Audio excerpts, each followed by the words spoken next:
వెళ్తాం. ఎక్కడ కూడా డీవియేషన్ అనేది ఉండదు. ఎవరైతే తప్పు చేశారో తప్పు చేసిన వాళ్ళకి ఎట్టి పరిస్థితుల్లోనే శిక్ష మాత్రం పడుద్ది. అందులో ఎప్పుడో మేము చాలా రోజులైపోయింది మా మీద కేసులు పెట్టేసి మేము బెయిల్స్ మీద బయటకు వచ్చేసాం అనడానికి కూడా లేదు.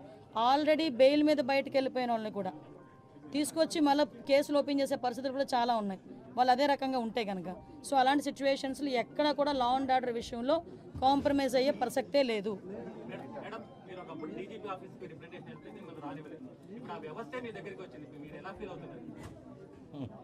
తలరాత అంటారు కదా, రైట్. ఒకటేంటంటే అలాగని కాదు, నేను చాలా సందర్భాల్లో చెప్పాను. నేను ఇప్పటికే చెప్తున్నా, డీజీపీ ఆఫీస్కి వచ్చినప్పుడు వాళ్ళు ఎంటర్ చేసి ఒక రిప్రజెంటేషన్ తీసుకుని ఉంటే మహా అయితే పేపర్లో ఎంత కోలం పడేది. మీరు అక్కడ ఆపి నానా యాగి చేసిన తర్వాత ఆటోమేటిక్గా అవుతుంది, ఫ్రంట్ పేజ్లోకి వస్తుంది. అంత అవసరమే ఉంది. మీరు తీసుకెళ్ళిన తర్వాత మీరు చేయాలా చేయలేదా బుట్టదాకలు పడేస్తారు తర్వాత విషయం.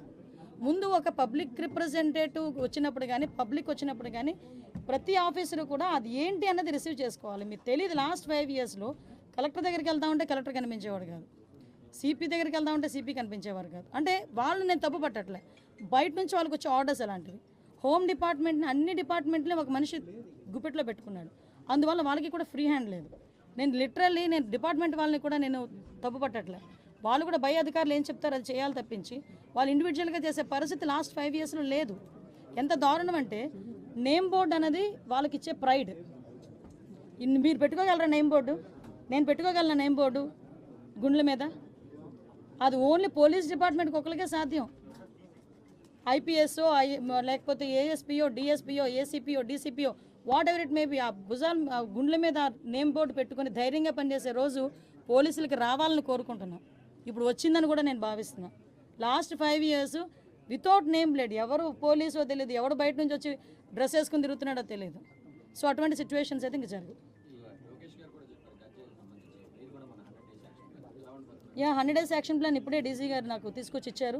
ఒకసారి దీని మీద నేను కూడా చదివి ఒకసారి ఇంకా ఏదైనా మాట్లాడాలనుకుంటే కనుక నేను పై ఆఫీషియల్స్తోని, అదేవిధంగా దీనికి రిలేటెడ్గా డ్రగ్స్ రిలేటెడ్గా ఉన్న శాఖలు చాలా ఉన్నాయి. ఇప్పుడు ఫర్ ఎగ్జాంపుల్ డీఅడిక్షన్ సెంటర్స్ ఉంటాయి, డిపార్ట్మెంట్ ఆఫ్ హెల్త్, అదేవిధంగా మనకి ఫారెస్ట్ డిపార్ట్మెంట్తో మాట్లాడాలి, ఎక్సైజ్ డిపార్ట్మెంట్ వాళ్ళతో మాట్లాడాలి. ఇలాంటి అన్ని డిపార్ట్మెంట్స్తోని కూడా ఒకసారి మాట్లాడి కూలంకషంగా ఉండి ఒకటైతే క్లియర్, ఈ 100 days ప్లాన్లో కంపల్సరీగా గంజాయి డ్రగ్స్ రవాణా అన్నది మ్యాక్సిమం తగ్గిస్తాం. దాని మీదే మేమందరం కూడా వర్కౌట్ చేస్తాం.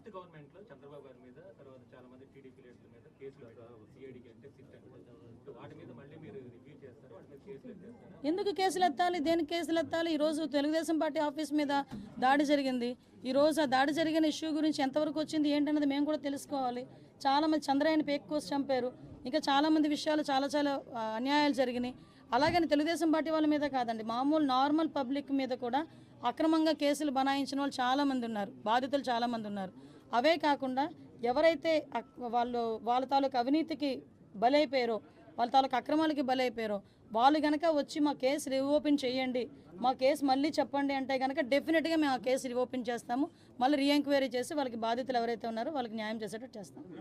రెడ్ బుక్ లో కొన్ని పేర్లు, అధికారుల పేర్లు మీరు చెప్తున్నట్టుగా ఎవరైతే ఆ గీత దాటి ప్రవర్తించారు వాళ్ళకి సంబంధించిన పేర్లేనా ఆ లిస్ట్ మీ దగ్గరికి వచ్చిందా? దాని మీద మీరు ఏమైనా యాక్షన్ తీసుకోవాలి? యాక్షన్ తీసుకునే ముందు చెప్తాను. ఆ లిస్ట్ అయితే మీ దగ్గరికి వచ్చిందా? యాక్షన్ తీసుకునే ముందు చెప్తా.